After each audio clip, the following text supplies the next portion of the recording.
নমস্কাৰ বন্ধুসকল। এনেকুৱা এটাৰ জটিল সন্ধিক্ষণত আমি সঁচাকৈ সজাগ হোৱাৰ প্ৰয়োজন আছে। যিহেতু বৰ্তমানেও আমি দেখিছোঁ আমাৰ অসমৰ কিছুমান ঠাইত আমি দেখিবলৈ পাইছোঁ যে তেখেতসকলে বৰ্তমান অৱস্থাটো কিন্তু চৰকাৰে যি নিৰ্দেশ দিছে, লকডাউনৰ নিৰ্দেশ দিছে, কিন্তু সেই নিৰ্দেশ তেখেতসকলে অমান্য কৰিছে। এইটো সঁচাকৈ আমাৰ বাবে সাংঘাতিক এটাৰ দুৰ্ভাগ্যজনক বিষয় বুলি ক'ব লাগিব।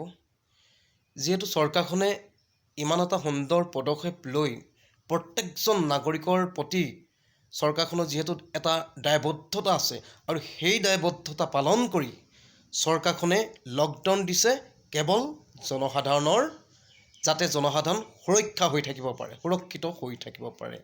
কিন্তু আমি দেখিবলৈ পাইছোঁ যে কিছুমান ব্যক্তিয়ে এই লকডাউনৰ একো মূল্য বুজি পোৱা নাই। কি কাৰণে লকডাউন দিছে তেখেতসকলে এতিয়াও কিজানি বুজিব পৰা নাই যে সমগ্ৰ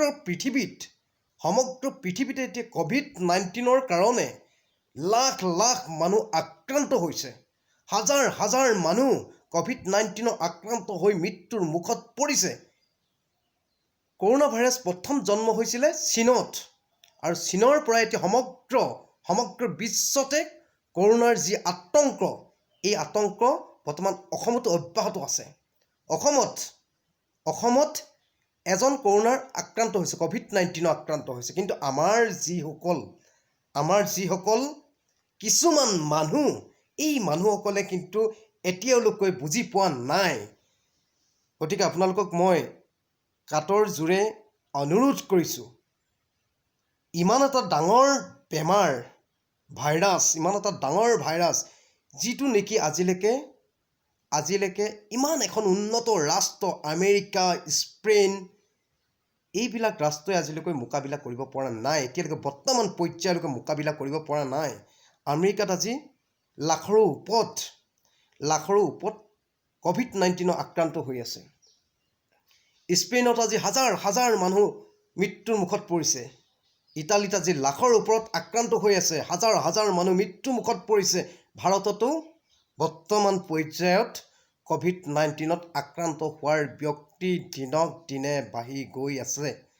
কিন্তু এই মুহূৰ্তটো যদি আমি নিজক সজাগ নকৰোঁ, কিন্তু আমাৰ অনাগতৰ এই দিনবিলাকত কিন্তু আমাৰ বিৰাট এটা সাংঘাতিকভাৱে আমি মোকাবিলা কৰিবলৈ সাজু হৈ থাকিব লাগিব।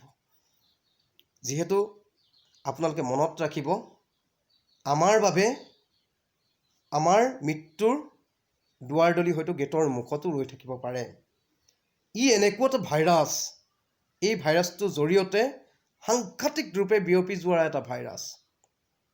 যিহেতু কৰিমগঞ্জত এজন লোক ইতিমধ্যে COVID-19 আক্ৰান্ত হৈছে।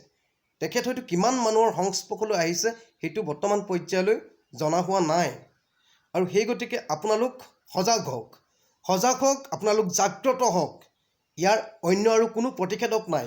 কেৱল নিজৰ সজাগ আৰু সচেতনতাহে সৃষ্টি কৰিব পাৰিব। আপোনাৰ যি ৰক্ষা, সেই ৰক্ষা কিন্তু সজাগ হ'ব লাগিব, সচেতনতা হ'ব লাগিব। তেতিয়াহে আপোনালোকে এই COVID-19 পৰা বাচি থাকিব পাৰিব। এনেকুৱা কেতিয়াও নাভাবিব যে কৰিমগঞ্জত হৈছে, ডিব্ৰুগড়ত নহয়।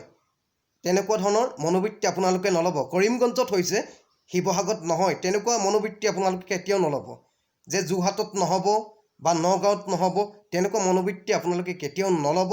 যিহেতু আমেৰিকাত হৈছে, ভাৰততো হৈছে, কিন্তু আমেৰিকাত হৈছে, বাংলাদেশতো হৈছে, কিন্তু আমেৰিকাত হৈছে,